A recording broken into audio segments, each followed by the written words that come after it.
Oh, hello. Didn't see you there. Hey guys, here's my video response for episode 216. Another great episode, guys. Really thought it was really good. Just knocking over crap on the floor there while I get myself in position. Man, I hate webcams.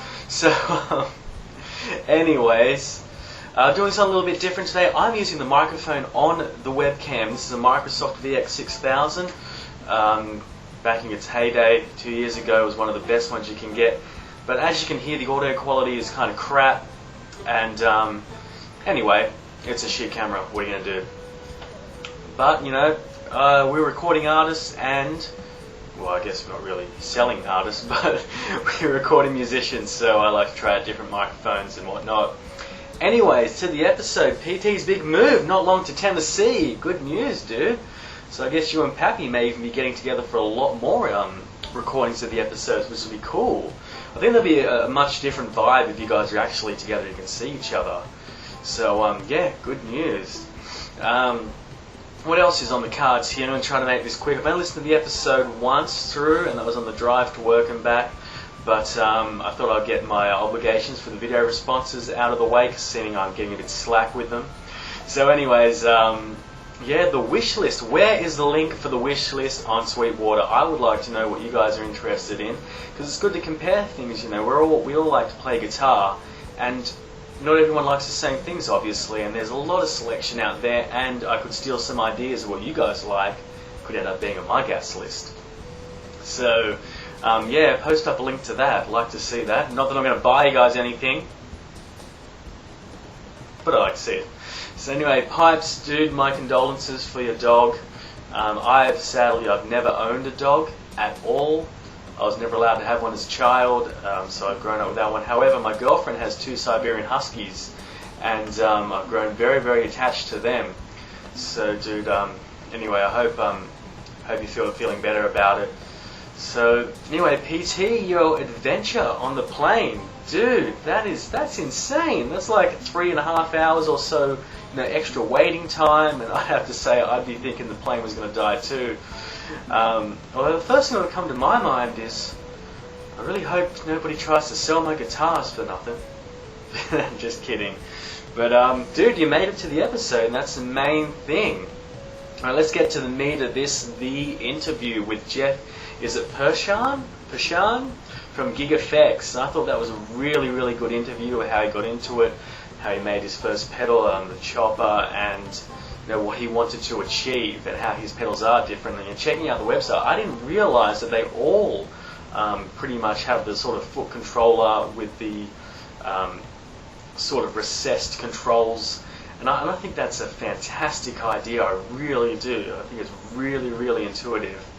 And yeah, they look cool, and you know they do serve a really good purpose with the foot controller for on all of the pedals. So it's really interesting, you know, how he's so passionate about it. And I like how he said, you know, some guy asked him if he wanted to buy pedals at True Bypass. He's like, no, and they were just like, oh, forget that. No, I've had this argument with people so many times, and especially when people find out that you make pedals, they automatically assume that you're just going to be on the True Bypass list, and you know it's just not the case. So you can, you know, True Bypass is good, but however, just grab my little tiny parts container here. Okay, these little switches here, right? So people want True Bypass. You're going to go through one of these dodgy switches, or one of these dodgy switches. Now these are cool. They're rugged, mechanical switches. You know, they do the job, and they do the job well. Nice solid contact. You know, you feel the click when you turn the pedal on and off. Now, who's to say that the contacts in these tiny little switches, the contacts in them are going to give you, you know, a perfect signal through? Of course they're not. No way in the world. It doesn't even matter if they're gold. You know, they're not going to give you a really good contact because you're already breaking one. And like you said, PT, exactly like you said, if you really want True Bypass, if you want a clean tone, don't use pedals. And that's the same as if you take, you know, a 10-foot cable and a 20-foot cable, you're going to lose some top end. You're going to lose a little bit of treble. There's no way around that except for the buffer. Now the buffers are very, very important, and I agree with Jeff. You know, you need buffers. So I thought that was really good how he got into, you guys got into depth about true bypass, because yeah, and it's true, a lot of uneducated, ignorant people, they're the ones that want true bypass. And a lot of people, I've got to have the best gift, it's got to be true bypass. Well, obviously all the pedals I make are true bypass because they have to be. They're handmade pedals. I could go into the other circuits and get like a flip-flop circuit going and buffered circuit, but it's just a lot of work. It's easier to get one of these little switches and make it happen. Then you've got to get custom-made enclosures and all that sort of stuff. But at the end of the day, coming from someone that's professional, Jeff, makes pedals, he says buffers are better. Any pedals, you're right. Any types you buy Boss pedals, Ibanez, Black Star pedals, Danelectro pedals. Almost all of them, some of them have true bypass, but almost all of them have buffers, and you need buffers. So yeah, I agree with you guys and Larry. We need buffers. So Pipes, I was wondering if you could send me a gut shot of your wah if you watch these videos at all. Probably not. I'd like to see what type of buffer and what Dennis is talking about there, because all my wah pedals are true bypass. And that's only because on the red one I've got the Sorcerer wah. It was easier that way. It does have a buffer in it. It's the Fox Rocks wah retrofit. I could actually hardwire that so it's always on, and would actually do really, really well for the signal to retain the top end. But I left it off in that. My Crybaby now. A standard Crybaby, I thought it was BS from the beginning about the buffers, how they're basically just killing your tone and taking away your top end. Because I played with my wah pedals buffer for ages. I was also playing with 7 pedals on a pedal board when I was only using 2 at the most, maybe 3, and I couldn't hear a difference. And then when I started, just plugging in pedals that I was using at the time, and I plugged in my wah pedal, and when I did that true bypass test, yes, there is a massive difference with a GCB 9.5 buffer. I agree with everyone, it is rubbish and it robs you of your high end, but that could be swapped out for a different buffer. And yeah, so again, I'm all for buffers.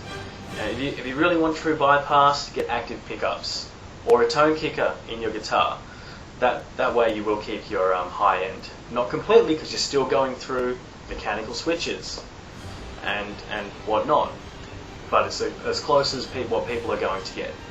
So anyway, I'm going to stop talking because I could talk about pedals and true bypass all day, like almost in my last video. Anyway, yeah, jamming in public, guys, like you were saying, Pipes, when you're at work. Now, I've played for people at work a couple of times. I used to work for a public transport company. People would leave guitars on the bus. What kind of idiots do that? So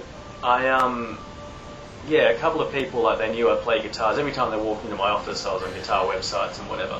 So a couple of times I played for them. I actually played and sang them a song once.